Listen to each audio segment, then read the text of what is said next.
আপনি কি একই জমিতে শুধুমাত্র একটি ফসলই করতেছেন? একটি ফসল করার কারণে আপনার কৃষি জমি থেকে সে পরিমাণ লাভ আসতেছে না। আপনি কি চাচ্ছেন একই জমিতে একাধিক ফসল চাষ করবেন? তাহলে আজকের ভিডিওটি আপনার জন্য। আপনি এই পুরো ভিডিওটি দেখলে হয়তো এখান থেকে অনেক কিছু শিখতে পারবেন। কাজেই ভিডিওটি শুরু থেকে শেষ পর্যন্ত দেখুন, হয়তো অনেক অজানা তথ্য আপনার জ্ঞান ভাণ্ডারকে আরও সমৃদ্ধি লাভ করতে পারে।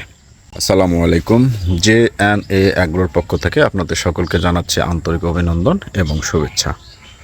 আমার এই জায়গাটিতে আমি মুখী কচু এবং যে কলা, এটার একটা সমন্বিত চাষ করেছি। অর্থাৎ একই সাথে আমার এখানে দুইটি ফসল ওটা সম্ভব হচ্ছে।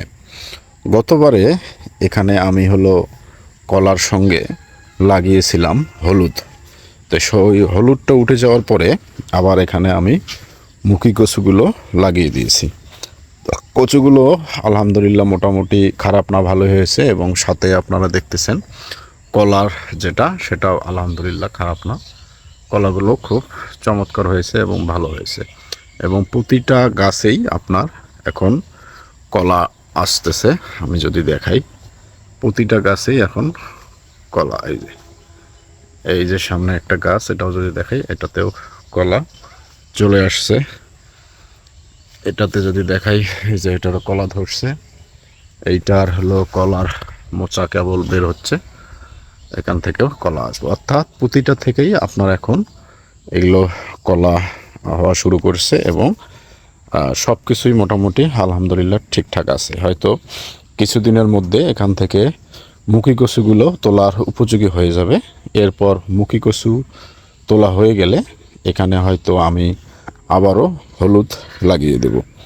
তো এই মোটামুটি যদি এইভাবে আপনার জমিকে যদি আপনি ইউজ করেন, অর্থাৎ কলার সাথে, যেহেতু কলা যদি লাগান তাহলে সেখানে আপনার কিছুটা ছায়াযুক্ত স্থান হয়ে যায়। আর এই ছায়াযুক্ত স্থানে আপনার এই মুখী কচু, তারপরে আদা, তারপরে হলুদ, এগুলোকেও যদি আপনি সঠিকভাবে জমিটাকে ব্যবহার করতে পারেন, তাহলে সেখান থেকেও ভালো কচু আপনার আশা করা সম্ভব। অর্থাৎ আপনার সমন্বিত যে চাষ, সেটাও থেকে ভালো কিছু হতে পারে। আমার এখানে যে কলাগুলো আছে, এই কলাগুলো সম্পর্কে আপনাদেরকে যদি বলি, তাহলে আপনারা দেখতেছেন প্রতিটা কলা গাছেই আমার একসাথে দুইটা করে গাছ লাগানো আছে। এই যে একসাথে দুইটা করে গাছ, অর্থাৎ দুইটা করে গাছ রেখে দিছি। একটা মাতৃ গাছ, যে গাছটা থেকে এই যে দেখা যাচ্ছে যে কলা বের হয়ে গেছে, আর তার সাথে আর একটা সাপোর্ট গাছ হিসেবে রাখা হয়েছে। অর্থাৎ এটা সাপোর্টিং গাছ। এই গাছটা যখন আমার এইটা থেকে যখন এই কলাটা আমি কাটবো, ততদিনে তার পাশের যে গাছটি আছে, এই গাছটি কলা ধরার উপযোগী হয়ে যাবে। অর্থাৎ আমি যদি এখানে একটা রাখতাম, একটা যদি এই গাছটা যদি আমার কলাটা দেওয়ার পর এই গাছটা স্বাভাবিকভাবে কেটে ফেলতে হবে। কেটে ফেললে পরবর্তীতে আর একটা চারা লাগিয়ে সেটা আবার বড় করতে অনেক সময়ের ব্যাপার আছে। সে কারণে আর একটা সাইডে রাখতে হয়। এবং আশেপাশের যে ছোট ছোট যেগুলো চারা বের হবে কলার, যেটাকে সাকার বলে থাকে, বা কলার যেটাই হোক চারা, এগুলো আপনাকে এইভাবে কেটে দিতে হবে।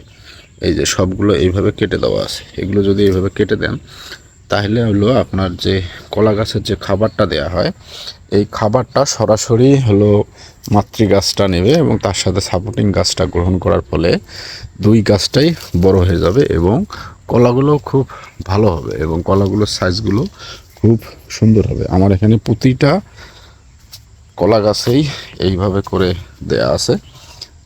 অর্থাৎ একটা গাছ, তার সাথে আর একটা সাপোর্টিং গাছ রাখা হয়েছে। তো এইভাবে যদি আপনারা আপনাদের কলাগুলো এইভাবে করেন এবং এইভাবে এই জমির যদি সঠিক ব্যবহারটাও এইভাবে করতে পারেন, তাহলে আমার মনে হয় যে অনেকাংশেই আমাদের জমির সঠিক ব্যবহারগুলো নিশ্চিত করা সম্ভব হবে এবং একই সাথে আমরা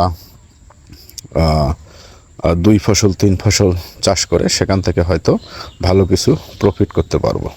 তা ঠিক আছে, এটার পরবর্তী আপডেট আবারও আপনাদের মাঝে আমি যথাসময়ে শেয়ার করার চেষ্টা করব ইনশাআল্লাহ। সে পর্যন্ত ভালো থাকবেন। আসসালামু আলাইকুম।